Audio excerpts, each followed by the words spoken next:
Assalamualaikum warahmatullahi wabarakatuh. Alhamdulillahirabbil alamin wa bihi nasta'inu ala umuri dunya waddin. Wassalatu wassalamu ala asyrafil anbiya'i wal mursalin sayyidina Muhammadin wa ala alihi wa sahbihi ajma'in amma ba'du. Rabbi shrah li sadri wa yassir li amri wahlul 'uqdatam min lisani yafqahu qawli. Rabbi zidna ilman warzuqni fahman. Alhamdulillah, pada kesempatan kali ini kita bertemu kembali dengan saya, Bapak Andi Kusnadi, dengan materi pendidikan agama Islam dan budi pekerti. Bagaimana kabar kalian? Semoga Allah memberikan kesehatan kepada kita semuanya, sehingga pada kesempatan kali ini masih bisa menuntut ilmu dalam menjalani kewajiban kita sebagai umat manusia. Baik, Bismillahirrahmanirrahim. Pada kesempatan kali ini kita ya, masuk ke bab berikutnya yaitu bab tentang Bismillahirrahmanirrahim. Aku ulangi. Hari ini kita masuk ke bab berikutnya, yaitu bab 3. Apa bab 3? Yaitu tentang kewajiban umat Islam dalam mengurusan jenazah. Apa kewajiban itu? Yang pertama adalah memandikan, ya, kemudian mengkafani, kemudian mensolatkan dan mengubur. Di mana 4 kewajiban ini adalah merupakan fardu kifayah. Apa itu fardu kifayah? Fardu kifayah adalah kewajiban yang boleh diwakili 1 atau 2 orang, ya, atau yang sering kita sebut kewajiban kelompok. Ketika ada 1 atau 2 orang yang melaksanakannya, maka kita gugur menjadikan kewajiban itu. Tapi sebaliknya, ketika tidak ada satupun yang melaksanakan atau mengurus jenazah tersebut, maka semua yang ada pada diri kita, semua di lingkungan kita adalah berdosa. Untuk lebih jelasnya silahkan kalian buka, ya, kalian buka bukunya di halaman 32, itu tentang melaksanakan pengurusan jenazah di bab 3, di mana bab 3 ini, ya, kita akan menjelaskan bagaimana tata cara mengurus jenazah. Ya, yang pertama di sini kita sudah sampaikan kewajiban umat Islam berambat jenazah. Kemudian yang berikutnya adalah perawatan terhadap jenazah. Mudah-mudahan kita mampu menelaah dan menganalisis bagaimana cara merawat jenazah, dan kita diupayakan peduli terhadap jenazah. Langsung saja di halaman 34, ya. Ini ada satu ayat, kullu nafsin dha'iqatul maut, ya. Surat Al-Imran ayat 185, kullu nafsin dha'iqatul maut. Semua yang bernyawa pasti akan merasakan mati, ya. Semua yang bernyawa akan mati. Maka ketika salah satu dari kita meninggal dunia, maka kita sebagai umat manusia, sebagai tetangga, ada kewajiban dalam mengurus jenazah tersebut. Nah, kemudian yang kedua di halaman 36, ya, di poin B itu ada merawat jenazah. Yang pertama adalah memandikan jenazah. Kita harus tahu syarat dan rukunnya, bagaimana cara memandikan jenazah, siapa yang harus dimandikan, apa saja yang dimandikan, dan seterusnya. Di sini ada yang nomor 1, itu ada syarat-syarat wajib memandikan jenazah. karena tidak semua jenazah wajib dimandikan. Kok bisa? Ya, misalnya yang poin A, jenazah itu orang Islam. Nah, berarti ketika kita menemukan sejenazah atau yang meninggal non-Islam, kita sebagai muslim tidak kena kewajiban itu. Kita sebagai non-muslim tidak kena kewajiban itu. Karena syarat yang pertama adalah jenazah itu orang Islam. Ya. Apapun alirannya, madhabnya, rasnya, sukunya dan profesinya, ya. Yang penting dalam KTP-nya Islam, ya, dalam KTP-nya Islam kita wajib melaksanakan pengurusannya. Kemudian yang kedua, didapati tubuhnya walaupun sedikit. Apa maksudnya? Kita utuh sebagai manusia meninggal, ya wajib dimandikan. Kemudian misalnya kita seringkali mendengar di media sosial, di media cetak, elektronik dan sebagainya, ada jenazah korban tabrak mobil, tabrak kereta api dan sebagainya. Misalnya setelah dia evakuasi, ya, sebelumnya ada kejadian manusia atau orang ketabrak kereta, kemudian dievakuasi lah. Nah, setelah dievakuasi, tubuh itu tidak diketemukan kecuali misalnya sebagian kecil, ya, pada tangannya saja. Ya, setelah dievakuasi hanya kakinya yang ditemukan, maka itulah yang kita mandikan. Tidak harus utuh, tidak harus utuh. Kalaupun utuh akan lebih baik, tapi minimal ketika walaupun sedikit yang kita dapati itulah yang kita mandikan. Kemudian di esok harinya ketemu lagi kepalanya, mandikan lagi. Minggu berikutnya ketemu lagi sebagian kecil jarinya, kita mandikan lagi. Ya, itu syarat yang kedua. Kemudian siapa saja yang berhak memandikan jenazah? Tentu saja laki-laki tidak boleh dimandikan oleh perempuan, dan perempuan juga tentu saja tidak boleh dimandikan oleh laki-laki. Harus sejenis. Kecuali, ya, laki-laki misalnya seorang suami istrinya boleh memandikan. Istri meninggal suami boleh memandikan. Anaknya yang laki-laki boleh memandikan dan seterusnya. Yang penting mahramnya, ya, yang haram dinafkahi. Nah, oleh karena itu kita harus tahu bagaimana dan syarat-syaratnya sebagai umat muslim dalam pengurusan jenazah. Nah, kemudian di poin 2 adalah mengkafani jenazah. Mengkafani jenazah ini ada baiknya kita praktek langsung karena memang tidak bisa langsung seperti menerangkan, mendengarkan dan sebagainya, ya. Walaupun secara umum mengkafani jenazah ya membungkus. Bagaimana membungkus jenazah?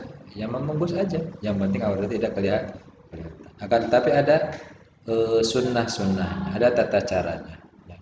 Berapa lapis? Ya pada umumnya laki-laki 3 lapis, kemudian perempuan 5 lapis. Itu pun tergantung kain yang kita gunakan. Kalau toh kain kita itu sedikit transparan, maka bisa jadi 7 lapis, bisa jadi 9 lapis dan seterusnya.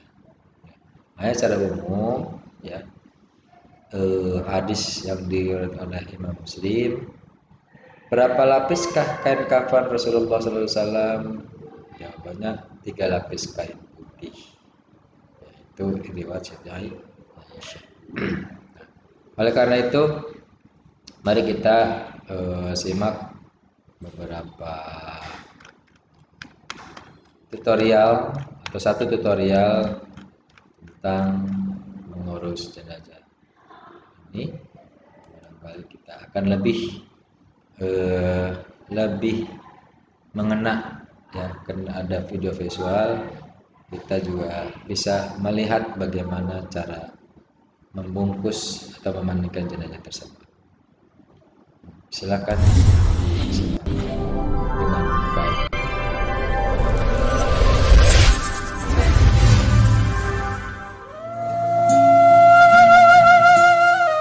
Assalamualaikum warahmatullahi wabarakatuh. Alhamdulillahilladzi amarana bittaqwa wal ibadah, wassalatu wassalamu ala Rasulillah Sayyidina Muhammad ibn Abdillah, amma ba'da. Saudaraku kaum muslimin rahimakumullah. Dalam kehidupan kita, kematian adalah sesuatu yang wajib akan kita temui. Oleh karena itu, adalah sebaiknya kita mempersiapkan kematian tersebut. Yang menjadi pertanyaan adalah, kapan dan di mana kita akan menemui kematian itu? Dalam hidup ini, umat Islam punya kewajiban sebagai fardu kifayah terhadap saudara-saudara kita yang meninggal dunia lebih dahulu. Ada 4 fardu kifayah yang harus kita lakukan. Yang pertama adalah memandikannya. Yang kedua adalah mengkafaninya. Dan yang ketiga adalah mensolatkan. Yang keempat yaitu memakamkannya. Pada tutorial ini akan kita bahas yaitu tentang tata cara memandikan dan juga mengkafani jenazah. Untuk memandikan jenazah, yang pertama kita lakukan adalah niat. Bismillahirrahmanirrahim. Nawaitu li ghusli hadzal mayyit fardu kifayah. Ya. Perhatikan niatnya, nawaitu li ghusli hadzal mayyiti fardu kifayatin lillahi ta'ala. Nawaitu aku niat li ghusli untuk memandikan hadzal mayyiti jenazah ini fardu kifayatin lillahi ta'ala. Fardu kifayah karena Allah Ta'ala. Apakah ini wajib? Tentunya tidak. Ya. Kenapa tidak wajib? Ya, karena niat ada di dalam hati. Ketika kita tidak melafalkan nawaitu li ghusli hadzal mayyiti, kemudian kita diniatkan dalam hatinya, aku atau saya niat mau memandikan jenazah ini, sudah selesai. Ya. Hanya sunnahnya kita melafalkan niat tersebut untuk meyakinkan apa yang kita inginkan dalam hati. Nawaitu li ghusli hadzal mayyiti fardu kifayatillahi ta'ala. Ya, selanjutnya Lillahi ta'ala. Saya niat memandikan mayit ini fardu kifayah karena Allah Ta'ala. Untuk tahap yang kedua, saudaraku kaum muslimin rahimakumullah, adalah membersihkan seluruh tubuh mayit. Semua anggota tubuh mayit harus kita bersihkan. Dari lubang hidungnya, lubang kedua matanya, lubang kedua telinganya, termasuk gigi-giginya, dan juga kuku-kuku mayit, kaki, dan juga kedua tangannya. Untuk tahap kedua ini, kita harus membasuh seluruh tubuh mayit, mulai dari ujung kepala, ujung rambut, sampai seluruh ujung kaki, dan seluruh anggota tubuhnya harus terbasuh oleh air yang suci dan mensucikan. Dalam ilmu fikih disebutnya adalah air mutlak. Saudaraku kaum muslimin rahimakumullah, untuk tahap yang ketiga dalam memandikan jenazah adalah membersihkan seluruh kotoran yang ada di tubuh mayit, termasuk 2 lubang yang memalukan, yaitu anus juga harus kita bersihkan agar tubuh mayit semuanya bersih dari kotoran-kotoran zahir. Untuk tahap yang keempat, saudaraku kaum muslimin rahimakumullah, adalah mewudukkan mayit. Dalam mewudukkan mayit ini hukumnya sunnah. Seorang yang memandikan jenazah disunahkan, dianjurkan untuk mewudukkan mayit. Setelah itu barulah kita basuh dia dengan air daun bidara ataupun air kapur barus. Kaum muslimin rahimakumullah, untuk bagian yang berikutnya adalah kewajiban kita untuk mengkafani jenazah. Pada tahap yang pertama adalah mempersiapkan kain kafan untuk jenazah tersebut. Dalam hal ini kita harus mampu mengukur berapa tinggi atau panjang jenazah tersebut. Kain kafan haruslah kita lebihkan untuk di atas kepala 30 cm dan juga di bawah kaki 30 cm. Itu nanti akan habis kemakan diameter besaran tubuhnya. Kain kafan tidak harus berwarna putih. Yang terpenting kain tersebut adalah kain yang halal, dan hanya afdalnya saja kain kafan tersebut berwarna putih. Di dalam kitab Riyadul Badi'ah yang ditulis oleh Syekh Nawawi Al-Bantani, wa afdaluhu abyadun, dan afdalnya kain kafan adalah berwarna putih. Jika tidak ada kain berwarna putih, maka boleh kain warna apa saja. Kaum muslimin rahimakumullah, untuk mempersiapkan kain kafan ini, setelah kita mengukur, mempersiapkan 3 lapis kain kafannya, lalu kita siapkan pula untuk kain sarungnya untuk jenazah tersebut yang menutupi antara pusat sampai mata kakinya. Yang berikutnya adalah kita persiapkan bagian celana dalamnya. Yang berikutnya pula harus kita sediakan adalah pakaian gamisnya untuk mayit tersebut. Dan terakhir adalah kita persiapkan untuk sorbannya yang menutupi kepala mayit tersebut.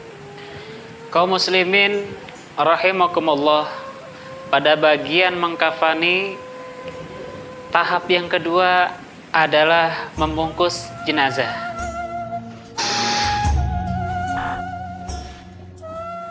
Pada bagian mengkafani, tahap yang kedua ini adalah membungkus jenazah. Kita harus tahu betul apakah keluarga musibah sudah siap secara mental untuk berpisah terhadap jenazah tersebut, baik lahir maupun batinnya. Oleh karena itu, sebelum kita membungkus jenazah tersebut, kita harus minta izin dulu kepada keluarga duka ataupun keluarga mayit, agar dia mengizinkan, mengikhlaskan untuk kita menutup jenazah tersebut. Setelah bajunya, gamisnya, kemudian sorbannya, kain sarungnya sudah kita lipat dan kita masukkan, maka kita tutuplah wajah jenazah tersebut dengan kapas. Selanjutnya adalah kita tutup bagian lembar per lembar dari 3 lapis kain kafan tersebut. Demikianlah. Kenapa sih harus ada kapas? Apakah harus kapas? Atau kenapa sih lubangnya harus ditutup? Bagaimana kalau nggak ditutup? Ya nggak masalah, nggak ditutup, nggak menggunakan kapas juga nggak apa-apa, karena tidak ada kewajiban di situ. Hanya jenazah itu beda-beda, ya. Mungkin kalau jenazah normal tidak akan mengeluarkan cairan-cairan itu dari beberapa lubang yang kita tutupi. Tapi ada juga, bahkan banyak yang terjadi di beberapa jenazah itu akan mengeluarkan cairan-cairan yang tidak sedap di bagian-bagian lubang tertentu. Maka ulama bersepakat, ya, atau orang-orang tua dulu menyikapi agar tidak terurai atau tidak menetes ke kain kafan, maka ditutuplah dengan kapas. Setiap lubang itu ditutup dengan kapas, khawatir akan mengeluarkan cairan tertentu, karena ketika mengalir ke kain kafan kemudian tembus ke tikar misalnya, yang mengangkat pun akan merasa jijik. Maka langkah baiknya semua lubang itu ditutup. Tapi bukan berarti kewajiban, hanya ikhtiyat saja, berhati-hatian, kehati-hatian kita sebagai petugas pengurus jenazah. Baik, kita lanjutkan sedikit lagi Tutorial pengurusan jenazah yang sudah kami sampaikan.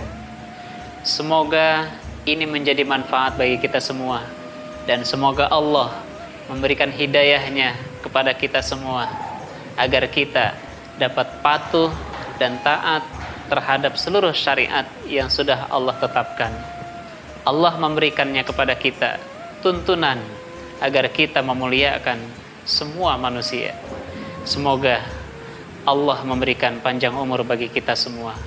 Wassalamualaikum warahmatullahi wabarakatuh. Baik, itulah beberapa trik atau tata cara kaifiah dalam mengurus jenazah dari mulai memandikan sampai mengkafani. Mudah-mudahan kalian sedikitnya ada bayangan bagaimana ketika kita dijumpai satu peristiwa, ya, tidak ada yang mengurus, ada yang meninggal di tetangga kita atau saudara kita, tidak ada yang mengurus. Minimal kita sebagai umat Islam yang tahu tata caranya, minimal ada bayangan seperti tadi, kita boleh terjun ke lapangan. Mudah-mudahan kita dikasih kesehatan oleh Allah SWT sehingga bisa bertemu kembali di materi-materi berikutnya. Sampai jumpa. Wassalamualaikum warahmatullahi wabarakatuh.